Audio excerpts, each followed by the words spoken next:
everything you want is on the other side of fear.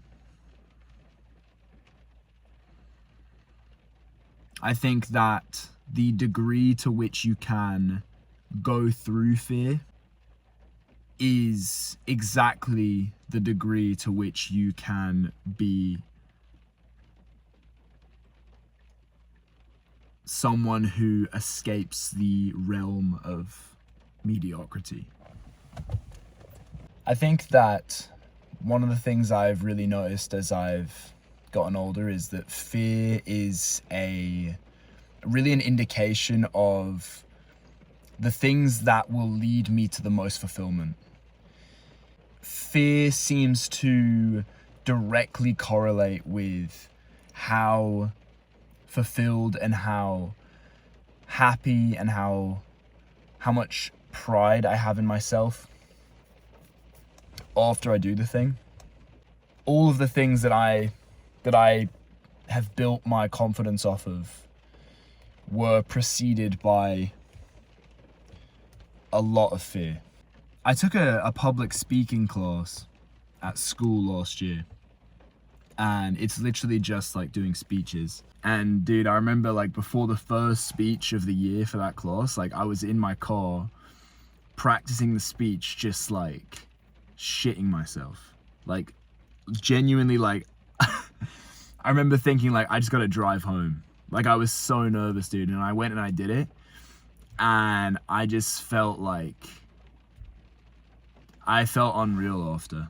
It really is like a counterintuitive realization, because even once I have this understanding now, it doesn't mean that I want to go to fear when I feel it. You know, I have to really kind of be mindful of this, because I'll feel the fear and I'll still want to avoid something. But then I have to think to myself, no, like I know, even though this is about the difference between emotions and cognitions. Because emotions are volatile. We can't control what spikes our emotions. We have a lot more control over our cognitions. Feeling that fear, you can't control whether you feel that, but you can control whether or not you try and reframe it, you know? Part of this modeling thing that I've been doing, like, I've been honestly finding it kind of boring, and like, I don't know if I really want to do this, but the other day I was going to a session and I actually felt fear going into it. And I realized that I was improving with my ability to understand fear, because as I felt that fear, there was a second where I thought, oh, I don't want to do this. But then only a few seconds later, I actually automatically thought to myself, no, the fact that I feel that actually means this is worth doing.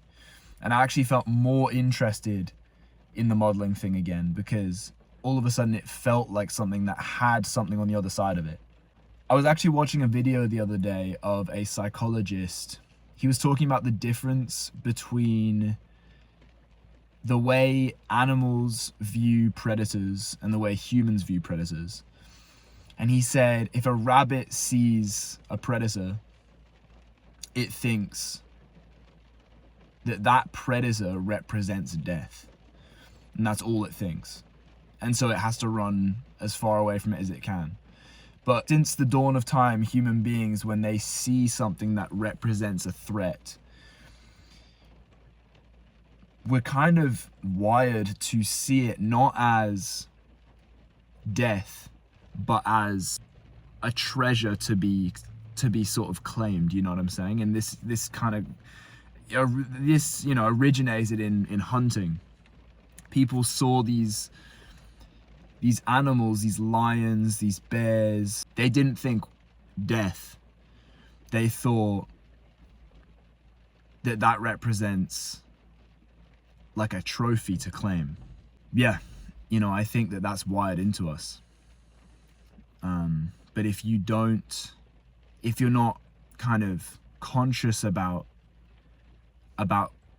reactivating that wiring, then you're the prey piece of your brain will take over, and you'll view something that generates fear as something to run away from.